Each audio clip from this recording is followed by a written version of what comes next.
பாஜக வெற்றி பெறுவது உறுதி. மெகா கருத்து கணிப்பு. லயோலா கல்லூரியின் முன்னாள் மாணவர்கள் எடுத்த கருத்து கணிப்பில் கோவை மக்களவைத் தொகுதியில் பாஜக வேட்பாளர் அண்ணாமலை வெற்றி பெறுவார் என தெரிவிக்கப்பட்டுள்ளது. கோவை கோட்டையிலே அதிமுக கோட்டையில் ஒரு நம்ம பாஜகவுடைய இது வந்து அதிகமா வாக்காளர்கள் ஓட்டு போட தயாரா இருக்காங்க. சோ இதெல்லாம் பார்த்தீங்கன்னா பிளஸ் அமைகிற போது இந்த பர்சன்டேஜ் புள்ளிவிவரம் வரும். எதுக்காக அண்ணாமலை ஆதரித்து ஓட்டு போடுவாங்க? இல்ல, அந்த மக்கள் வந்து ரெண்டு கட்சி வேண்டாம், திராவிட இயக்கங்கள் உருவாக்கி நான் சொல்லல 70 ஆண்டுகளாக இருக்கிறது. அதிமுக திமுக ரெண்டு ஆட்சி நாங்க பார்த்து விட்டோம். இப்போ ஒரு மாற்றம் தேவை, கோவை மக்களுக்கு விடிகாலம் தேவை நோக்கத்திற்காக மக்கள் எல்லாம் முடிவு செய்யப்பட்ட தேர்தலாக இந்த தேர்தல் இருக்கிறது. ஆகவே யார் தடுத்தாலும் யார் பணம் கொடுத்தாலும், காலை கூட ராமநாதபுரத்திலே 62வது வார்டிலே திமுக 500 ரூபாய் ஓட்டுக்கு பணம் கொடுக்கப்பட்டிருக்காங்க.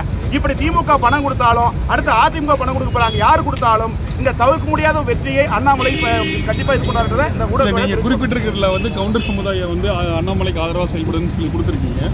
இப்போ ஜாதி அரசியலே வந்து இந்த மேற்கு மண்டலம் ஜாதி அரசியலே கிடையாது. கவுண்டர் சமுதாயம் அனைத்து விதமான நீங்க கொடுத்திருக்கிறதுல இல்ல கவுண்டர் சமுதாயம், அதாவது கவுண்டர் சமுதாயம் எப்படின்னு சொன்னா எப்பயும் வந்து வேலுமணி இருப்பதனால உங்க பேசிய லோக்கல்ல இருந்து பார்த்தீங்கன்னா வேலுமணி அந்த ஆதரவு வந்து போகும்னு சொல்ல அப்படி கிடையாது. அந்த பார்வை தவறு. இந்த முறை கவுண்டர் சமுதாயத்தில் இருப்பவர்களும் அந்த குழுக்களாக அவர்களுக்குள்ளே பேசப்பட்டு அண்ணாமலைக்கு வாக்களித்த நோக்கத்திலும் வாக்காளர் இருக்காங்க, நாயுடு சமுதாயத்தில் இருப்பவங்களும் வாக்காளர் இருக்காங்க. எப்படி அண்ணன் ராகுல் காந்தி ஸ்டாலின் அவர்கள் பிரச்சாரம் செய்கிற போது சொன்னாங்களோ அது போல சந்திரபாபுடைய சன் அவர் வந்து இங்க பிரச்சாரம் செய்த போது பாஜக பிளஸாவும் அமைஞ்சிருக்கு. அது ஏன் கேள்வி கேட்கப்பட்டு புரியல. நேற்று வந்து கம்மாவூர் நாயுடு சங்கத்தினர் கூட்டமைப்பினர் வந்து நாங்க பாஜகவுக்கு ஆதரவு கிடையாது, நாங்க வந்து எங்களுடைய சங்கத்தை ஜாதி சேர்ந்தவர் தான் எங்களுடைய ஜாதி சேர்ந்தவர் தான் ஆதரவு கொடுக்கிறோம்.